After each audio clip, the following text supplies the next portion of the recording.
The argument started, as they often do, over something trivial. It was a Saturday evening, and the air was thick with the unspoken tensions of a long week. Sarah had asked Mark for the third time to please take out the overflowing recycling bin. The request itself was simple, but it was laced with the faint, sharp edge of exhaustion and prior frustrations. Mark, absorbed in his phone, replied with a non-committal "in a minute," a phrase that had become a precursor to forgotten promises. That small dismissal was the spark. Sarah's voice rose, no longer a request but an accusation, questioning not just his forgetfulness but his respect for her and their shared home. The conversation quickly escalated, spiraling away from the initial subject. What followed was a painful, familiar dance of destructive conflict. This is a classic example of what research identifies as criticism, one of the four horsemen of relationship breakdown. Welcome to our guide on how to argue without breaking your relationship. The good news is that this destructive pattern is not a life sentence. Conflict is inevitable, even healthy, but the difference between couples who thrive and those who dissolve is how they navigate it. Discover 5 actionable tips for healthy arguments that will strengthen your relationship, reduce stress, and help you fight fair. One of the most destructive forces in an argument is physiological flooding. This is the fight or flight response that kicks in when we feel emotionally overwhelmed. Your heart rate soars, adrenaline spikes, and your ability to think rationally plummets. In this state, it becomes nearly impossible to listen, problem solve, or feel empathy. Instead, you're primed to either attack with criticism and contempt or flee through stonewalling. The single most effective tool to combat this biological hijacking is the strategic pause. It's an intentional timeout designed to let your nervous systems calm down so you can re-engage with a clearer mind and softer heart. Taking a pause is not stonewalling or walking out in anger. It's a pre-agreed strategy for de-escalation. The key is to agree on this tool when you're both calm, not in the heat of the moment. You can create a verbal or physical signal like saying, "I need a 20-minute break," or holding up a hand. It's crucial this is communicated as self-soothing for the relationship's good, not as punishment or escape. During the pause, don't ruminate on the argument. Do something genuinely distracting and soothing. Listening to calming music, taking a walk, reading, or breathing exercises. A break should last at least 20 minutes for your body to return to baseline. A primary reason arguments escalate is the use of accusatory you statements. Phrases like, "You never listen to me," or "You are so inconsiderate," immediately put your partner on the defensive. These statements act as criticism, attacking your partner's character and inviting them to either counterattack or shut down. This is one of the cornerstones of healthy conflict resolution, learning to communicate without blame. A simple yet profound shift in language can completely change the conversation dynamic. This shift involves moving from blame to personal expression by using "I feel" statements. The formula is straightforward. I feel emotion when specific behavior because impact on you. For example, instead of saying "You never help with the dishes, you're so lazy," try "I feel overwhelmed and unappreciated when I see dirty dishes in the sink because it feels like I'm handling all the household chores by myself." Here's a communication exercise for couples to practice. Sit down during a calm moment and take turns converting "you" statements into "I feel" statements. This practice builds the muscle memory needed to use this tool when emotions are running high. This technique requires identifying what you're truly feeling. Are you angry or actually hurt, lonely or disrespected? Your partner is more likely to respond with empathy to your vulnerability than to criticism, making it effective communication in relationships. Communication is a two-way street, and while expressing yourself clearly is crucial, it's only half the equation. The other equally important half is active listening. This isn't just waiting for your turn to speak or simply hearing words. Active listening is the conscious act of giving your full attention to understand their complete message, the words, emotions, and underlying meaning. It's about making your partner feel truly seen and heard. Practicing active listening requires eliminating distractions. Put down your phone, turn off the television, and make direct eye contact. Your body language should communicate engagement.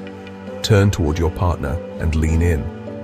The goal is to convey that in this moment, They are your priority. Avoid interrupting, even if you disagree or feel defensive.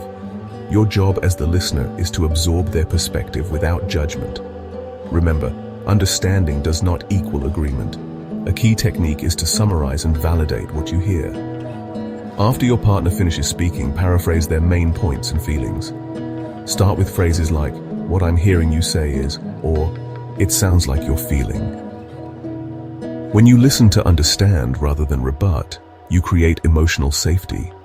Your partner learns they can bring vulnerabilities without fear of judgment.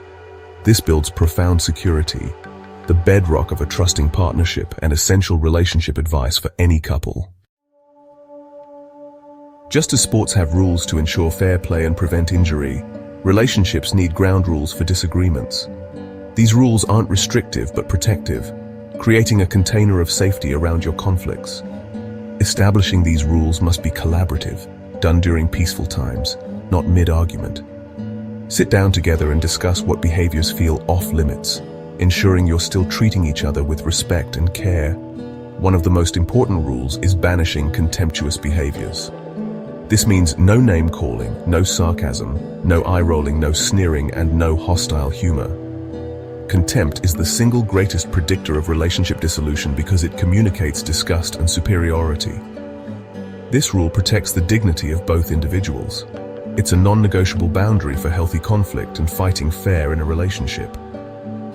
Another essential rule is sticking to the present issue. It's tempting to engage in kitchen sinking, throwing every past grievance into the current argument. This is overwhelming and unproductive. Agree to tackle one topic at a time. You might say, "I hear you're also upset about what happened last Christmas, and that's important. Can we focus on weekend plans right now and schedule time to talk about the holidays tomorrow?" Finally, agree on how to handle gridlock. Not every problem can be solved immediately. A fundamental mindset shift transforms conflict from destructive battle into constructive collaboration. This is the shift from me against you to us against the problem. When you're in conflict, it's easy to view your partner as the adversary, the source of pain and frustration. However, a healthy relationship framework reframes the situation entirely. The problem, whether financial stress, parenting disagreement, or feeling disconnected, is the external opponent. You and your partner are on the same team working together to defeat it. Adopting this collaborative stance starts with your language. Use we, us, and our instead of I and you. Instead of "you need to spend less money," try "we need to figure out a budget that works for both of us," or "how can we work together to manage our finances better?" This language immediately changes the tone from accusation to cooperation. It communicates that you see the issue as a shared challenge requiring a shared solution, reinforcing your identity as a team. If you want to stop arguing in your relationship, this collaborative approach is essential. This approach encourages finding mutually agreeable solutions. Ask questions like, "What would a win-win look like here?" Or, "What parts of your ideal solution are most important to you, and where is there room for flexibility?" This process honors both perspectives. Ultimately, this mindset builds a powerful narrative for your relationship. It reinforces that you are partners united against life's challenges. When you consistently approach problems as a team, you build deep trust and solidarity, the essence of a secure, thriving partnership. Let's recap these 5 expert tips for healthy conflict resolution. First, the strategic pause to calm physiological flooding. Second, using "I feel" statements to shift from blame to vulnerability. Third, active listening to make partners feel truly understood. Fourth, establishing ground rules for fair fighting to create safety. And fifth, focusing on us against the problem to turn adversaries into teammates. These aren't just communication tricks. They're foundational principles for building a resilient partnership. These communication exercises for couples reduce chronic stress and replace it with security and trust. Mastering these skills takes practice, but the payoff is immense. Each successfully navigated conflict becomes a building block, reinforcing your connection's strength for the long term. I encourage you to view your next disagreement not as a crisis to be feared, but as an opportunity to practice these skills, learn about your partner's inner world, and reaffirm your commitment to tackling life's challenges as a unified team. By transforming your approach to conflict, you're not just preventing damage, you're actively investing in the growth and longevity of your love. You're choosing to turn moments of friction into catalysts for deeper intimacy, building a relationship that can truly stand the test of time. Remember, learning how to de-escalate conflict is a vital skill for any couple. If you found this message valuable, your support helps us reach a wider audience. Please consider liking this post and sharing it with anyone who might benefit. To ensure you don't miss future content on self-empowerment, subscribe to our channel. Our next video is available here. Thank you for your time and support.